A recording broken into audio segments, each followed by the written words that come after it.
Hey there, if you want to learn to make video games, but you're pretty busy, well, it can be pretty intimidating to learn all the crazy stuff that you feel like you need to learn. So I'm going to give you just a bite-sized concept in this video that you can remember forever, and then you can apply it next time you have some time to go towards your game development stuff, okay?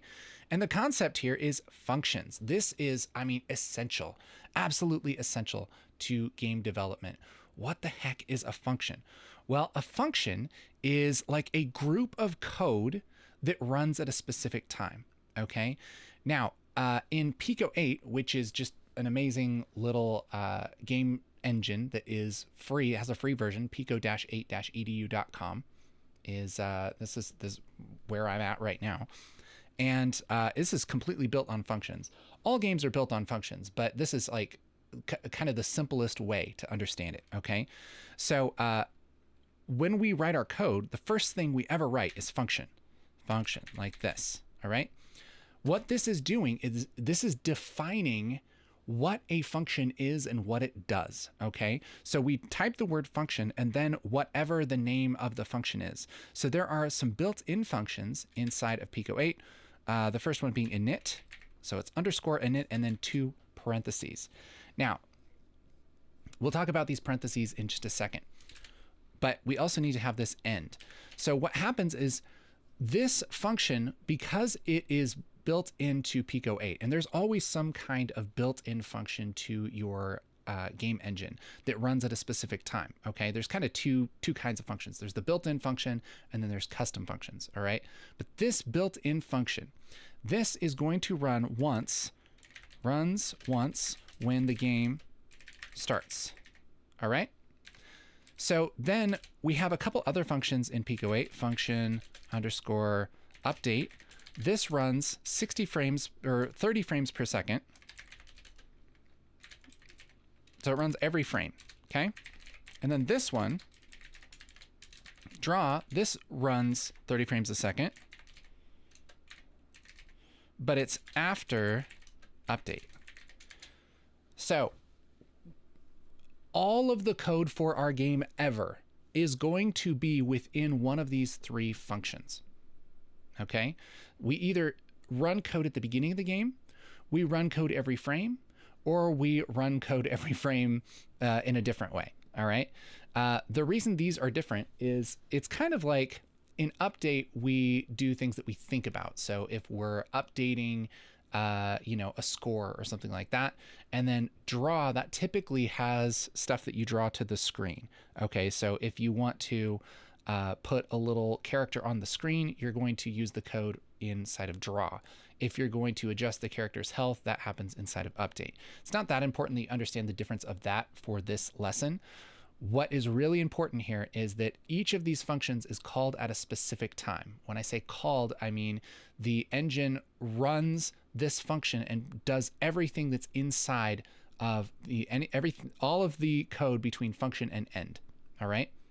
So we could also make a custom function. All we have to do is type function and then whatever name we want. We can totally make it up, okay? So we could just say, feed the dog.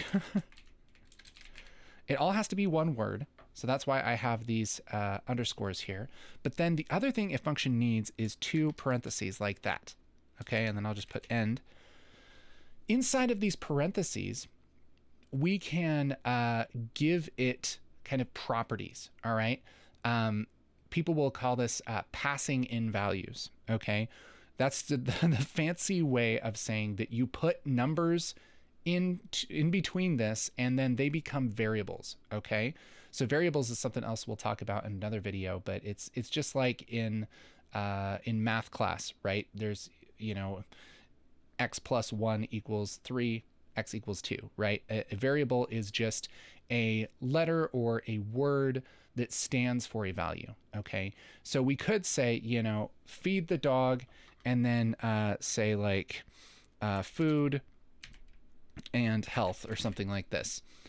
And what this is going to do is when we call that function up here, we could say we could call this function feed the dog. And we have the 2 parentheses there, but we could say food 3 and health 60. Okay. Really what we're doing here is we're defining whatever those numbers would mean if we put them in between these parentheses. Okay. So if we feed the dog, if we say feed the dog and we have these parentheses, that first number is going to stand for food. The second number is going to stand for health. Okay.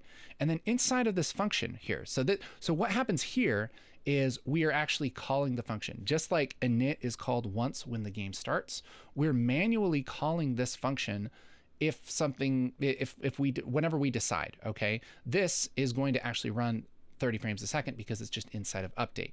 Okay. But it's going to say feed the dog. And so the game engine's going to go, okay, I'm going to write whatever code is inside the function feed the dog, and I'm going to give it these 2 variables, 3 and 30. Okay, so and then it'll go and look up the function. Okay, here's the feed the dog function. That 3 is going to stand for food, and that health, that 60 is going to stand for health. Okay, so then when we have code down here that's, if food equals 3, then, do stuff, then it's going to look at this variable, which is food. And when we called this feed the dog, it's going to say, okay, is that food that we just gave this function, is that 3? Okay, if it is, then we're going to do stuff, right? So this is really, really powerful. Okay, this whole concept of making a custom function, because you can break your code out into all different kinds of parts and kind of automate things in a really powerful way. Okay. So for instance, if you had, okay, let's make this a little bit more practical. If we had, let's say like a, damage. Okay. We could say, damage an enemy, right? We could say which enemy, enemy 1. And we could damage him 30, all right?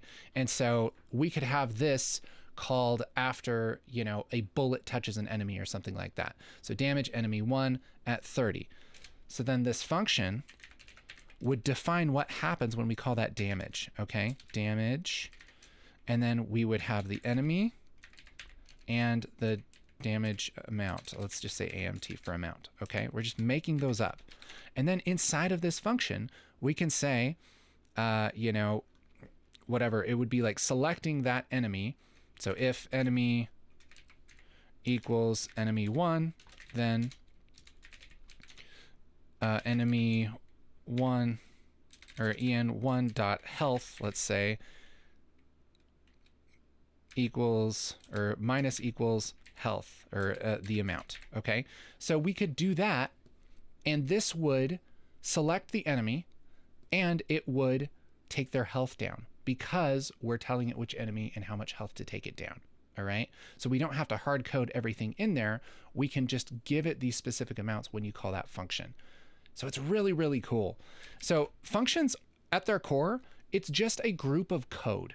That's all it is. And if the other part is confusing to you, just stay with this. Just stay with this, that there are 3 main functions. There's init, update, and draw. And this code runs when the game starts. This runs every frame. This runs every frame after update. You put your thinky stuff here. You put your draw stuff here. All right. And then if you want, you can make your own functions for things. When I understood that I could make my own functions and they could do real specific, crazy, weird things, and I could kind of make my own little machines inside of the code. Oh man, so much stuff opened up for me. All right. So I hope this is helpful and encouraging. If you have any questions, put them in the comments. And here's the thing. If you want to learn more about game development, you should join my game dev school. All right. Because in our classroom, we have this thing called the spawn point, and this is the perfect place to start if you are busy, but you want to learn game development.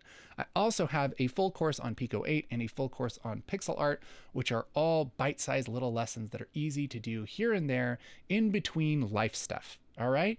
So if you're busy, you want to make games, this is the best, the easiest path that's designed specifically for you. All right.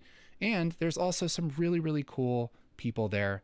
Like, look at this. Look at this. See, this guy started making this kind of game. All right. And it's cool. It looks good. But now look what he can do. Like, this game is just, I mean, so cool. So cool. And it's just learning a little bit at a time, even when you're busy. That's what I'm talking about. All right. So, Game Dev School, there's a link in the description. But if nothing else, start working on those functions. Open up PICO-8, pico-8-edu.com, and start playing with functions, okay? Because it's important. I hope this helps you. Okay, bye.